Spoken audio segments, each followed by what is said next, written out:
اهلا بيكم في حلقه جديده من قناه مع بعضينا. دي مجموعه ادراج للحاجات الصغيره، مسامير، مفصلات، علاقات، الحاجات الصغيره اللي بتحتاج ادراج برضو صغيره. كمان الادراج دي بقدر اشيل الدرج من مكانه بسهوله، اخد اللي انا عايزه وارجع الدرج تاني مكانه. تقدر بقى تعلق المجموعه دي في المكان اللي يناسبك وتكون قريبه من ايدك زي ما هنشوف في الفيديو. تعالوا نشوف بقى هنعمله ازاي بخامات بسيطه وطريقه سهله. يلا بينا نبدا مع بعضينا. هنحتاج ماسوره قطر 3 بوصه، وهنبدأ نقص منها جزء 6 سم باستعمال المنشار الحدادي، ونقص حتة تانية وحتة تالتة ورابعة لحد 6 حتت. كده بقى معانا 6 حتت، ونقدر نزود كمان لو نحب. هنحتاج أبلكاشة رفيعة 3 مللي مثلا، ونرسم عليها الدايرة من جوه، وباستعمال المنشار الأركت نقص الدوائر دي. تمام كده. هندخل الدايره جوه الماسوره، ونستعمل السوبر جلو اللي هو الامير اننا نلزق الخشبه في الماسوره.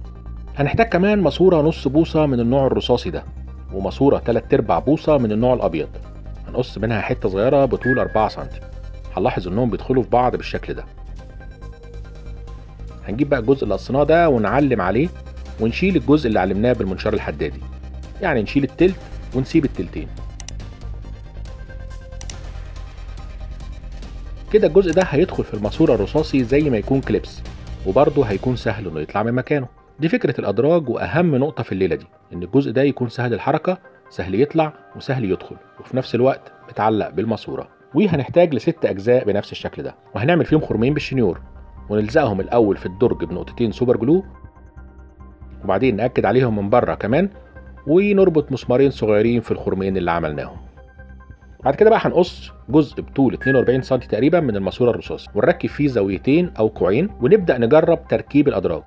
تمام، الجزء بيركب بطريقه كويسه. المشكله بقى ايه؟ ان لو شلت الدرج ده، الدرج اللي فوقيه هيقع وينزل مكان الدرج اللي اتشال، وهضطر اركب الدرج اللي اتشال فوق خالص. مش هينفع كده، لاني عايز احافظ على ترتيبهم زي ما هم كده. ايه الحل بقى؟ الحل يا سيدي اننا هنقص جزء صغير بالشكل ده من الماسوره البيضاء، سواء دوران كامل او دوران ناقص مش هتفرق، وهنركبها بين كل درج والتاني، ونلزقها بالسوبر جلو عشان تحافظ على مكان كل درج انه يفضل مكانه ما ينزلش. مشكله كمان المسامير اللي سنونها من جوه الدرج اكيد هتخبط في الايد وتخربشها. لو نقدر نقصها يبقى كويس، انما ممكن بمسدس الشمع نغطي بس طرف المسمار عشان ما يبقاش بيخربش. في بقى حاجات ممكن نحطها في الدرج تكون رفيعه جدا، او ممكن تقع او تتنطر، فممكن نعمل غطا للدرج، سواء بقى هنستعمل خشبه او بقطعه اكريليك شفاف، ونعمل فيها خرم يدخل صباعنا عشان نشيل منه الغطا، لان مش هينفع نعمل لها مقبض من فوق. او لو هنعمله خشب ممكن نعمل للخشب الغطا دي مقبض من فوق باي كره خشب او مقبض مخصوص براحتك، بس هنخليه اول درج من فوق. نيجي بقى لطريقه تعليق الادراج. هنحتاج حته ماسوره بطول 5 سم، وورده قطرها يكون اصغر من قطر الماسوره او قده بالظبط بالشكل ده، ومسمار يكون اطول من الحته ال5 سم دي، عشان هندخل الورده في المسمار ويعدي من الماسوره ويدخل في الخشب اللي هنعلق فيه الحامل. بعد كده نركب الكوع او الزاويه اللي عندنا فيه. دي كده رجل البنك اللي انا بشتغل عليه، ودي الماسوره بعد ما لوناها كلها بالابيض. هنعلم مكان الجزء اللي هنركبه الاول، ونركب بقى الجزء ال5 سم بالمسمار، وندخل بقى الماسوره اللي هنعلق فيها الادراج، وممكن دقيقتين كده عشان تبقى متينه وتثبت مكانها. بعد كده بقى نبدا نعلق الادراج في مكانها. الدرج بيخش كليبس ويلف في مكانه بسهوله. ممتاز. وده الدرج اللي عملنا له غطاء اكريليك. وادي شكل الادراج بعد ما ركبت في مكانها، بتلف كلها بشكل جميل وسهل. نبدا بقى نشوف الرفايع اللي بنستخدمها كتير ومحتاجينها تكون قريبه مننا، ونحطها بقى في الادراج دي وخلاص كده. ايه رايكم؟ طب والله حلوه؟ هستنى تعليقاتكم.